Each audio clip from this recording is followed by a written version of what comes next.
Games Workshop going out of business 2018. Now, before I get downvoted, before everyone in the comments is like, Fritz, clickbait, who is this guy, and this video gets flagged, allow me a pause as a 40K enthusiast, as a battle brother, as a diehard 40K player, a brief pause before you hit that thumbs down and that downvote.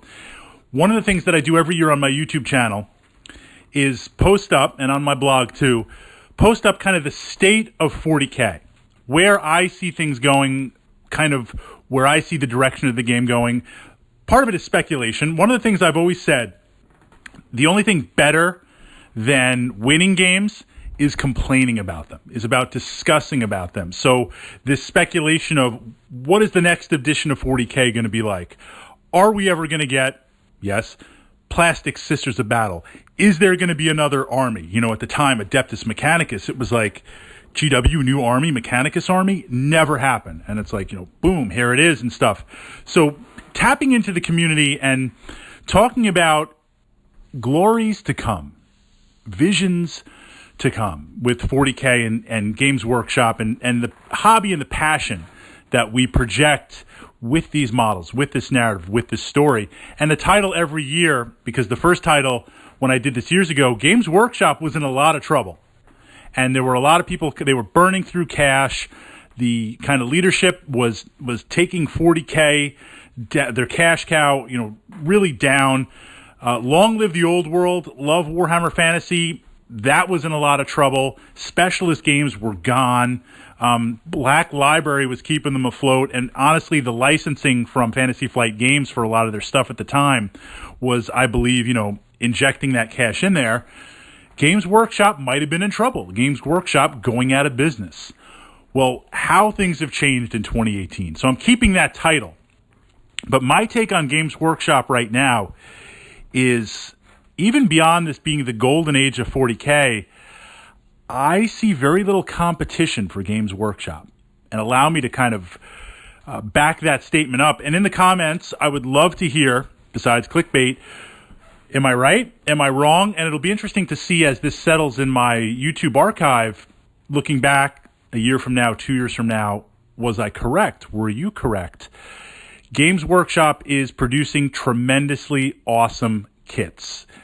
Detailed kits, the release schedule, too much of a good thing, almost to the point we can't keep up on here. Too many choices to play 40K. They're putting a lot of stuff out there. So your choices as a wargaming consumer, as a 40K consumer, never been better. The rules are quirky. They've always been Games Workshop rules. Nothing's play tested. Nothing's in balance. Things get more and more crazy. And then when you're just had enough, they release a new edition of 40K that resets. So this is nothing new with 8. I expect in a year from now, probably 9th to roll around.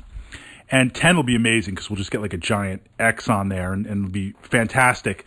But the difference I've noticed with 8th, besides shaking up some of the rule sets and different ways of playing compared to previous editions, and I give GW credit for this, where how fast they've turned around the various armies, how fast they've updated the rules. So this built tremendous momentum, in my opinion, because if you are playing an army currently in 40K, you knew going into 8th you were going to get an update really fast. So if you were a diehard 40K player, you're in.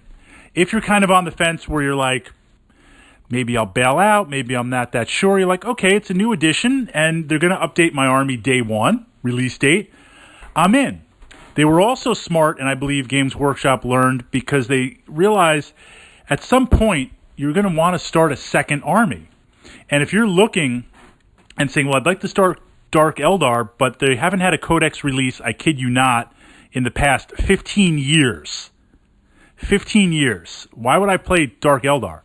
Half the units don't even exist in the codex. I mean, Games Workshop neglected so much for so long, where if you know day one that every army is going to be up to date and constantly moving forward up to date, you're like, okay, I'm in with Space Marines. I'm in with Dark Eldar. I'll start playing Tyranids. I'll check out Necrons. The two feed into each other, the synergy.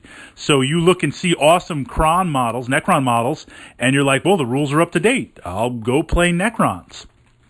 They tag team this with special releases, starter kits, little boxes, kind of what I like to think of as this seductive whisper of Slaanesh in your ear. I'm not going to play Necrons. I'm not getting into Necrons at all. Oh, look, if I pick this up for $100, I get 2 baby knights, and I can play those. And Necron models are pretty cool looking. I've got a good starter army there. And, for another couple of $100, I can have a Necron army. Okay, I guess I'm playing Necrons now. The crossover is amazing. So with that, 40K is continuing on. The competition. What is the competition right now? Now, I'm analyzing this from a 40K perspective. If you've been following my channel, I love X-Wing miniatures. Fantastic game. And I am a better X-Wing miniature player than I am a 40K player. And I say that because in Warhammer 40,000, over the years, my mind has become infected with self-imposed limitations. So I have this idea where it would be like, yeah, it would be really cool to play this type of army, a Black Templar chapter. And then I read the narrative, and I build an army like Black Templars, where I am constrained by the narrative. I inflict it on myself totally. So I will not play Psychers, in a Black Templar army. I will not play a Khornate army. The flip side, my Berserkers or Scalathrax, I won't play Psychic Powers. Khorne laughs at your 4 wins. Crom is the god, right? No way. But coming to X-Wing miniatures, this is almost heresy. I like Star Wars, but if I'm a Jedi Guardian and I've got a green lightsaber, I'm okay with that. Is it the Defenders that have the green and the Guardians that have the blue?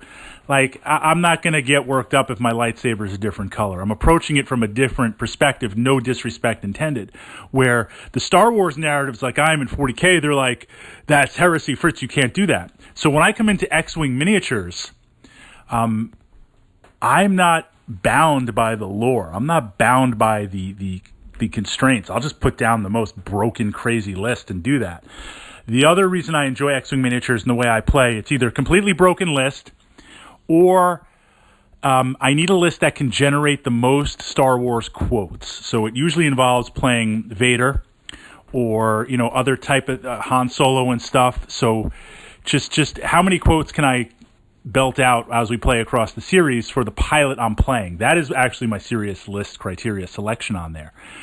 But X-Wing miniatures, I felt for a long time, was it was the number one. It might still be the number one miniature selling system over 40K. It was dealing with an amazing IP. Star Wars sells itself, the cross-pollination and everything, regardless of the licensing fee Fantasy Flight is paying to Disney. It's probably like the GDP of a small country every year. It doesn't matter. They're still making tons of money. It was pre-painted.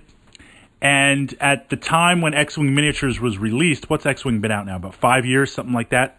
Yeah, 5 years or so. Correct me.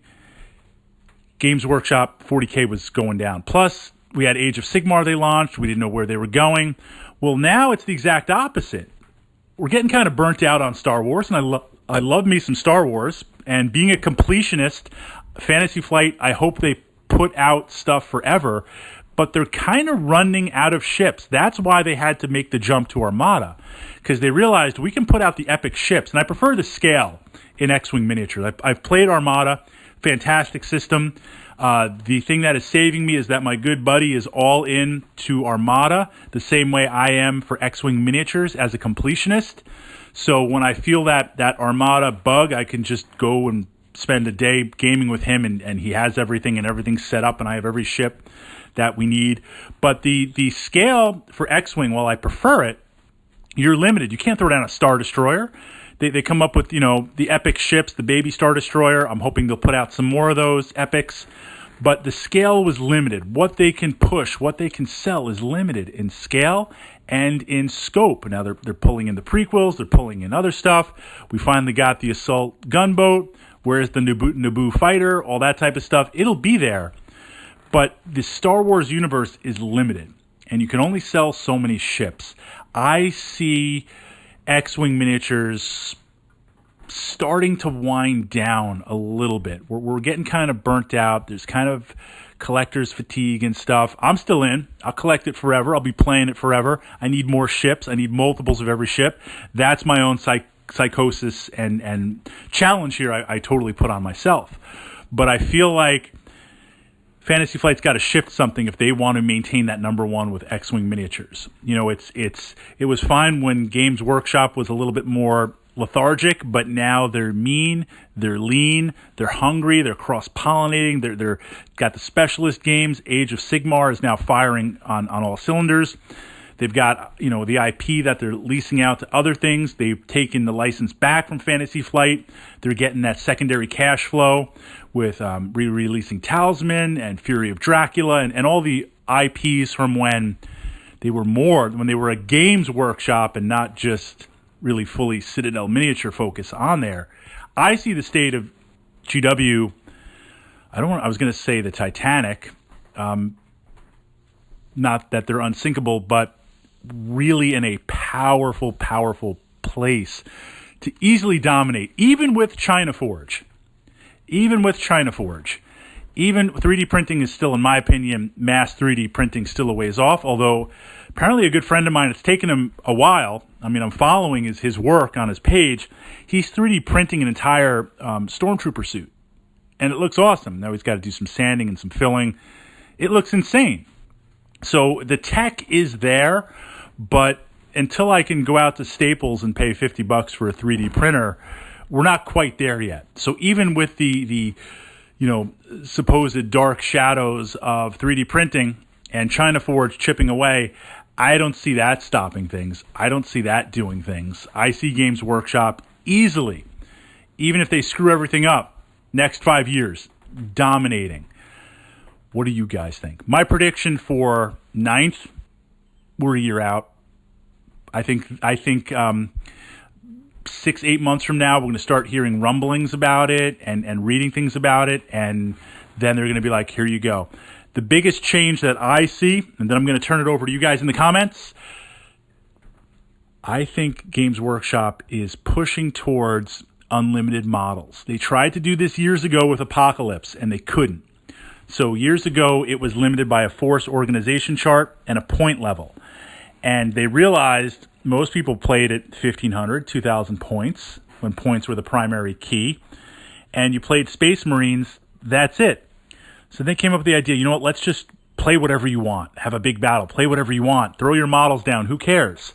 And it was too much of an open framework to work without a game master on there. It's almost like I was having flashbacks to when I'm playing Rogue Trader 40K, where the original 40K was written with a game master in mind.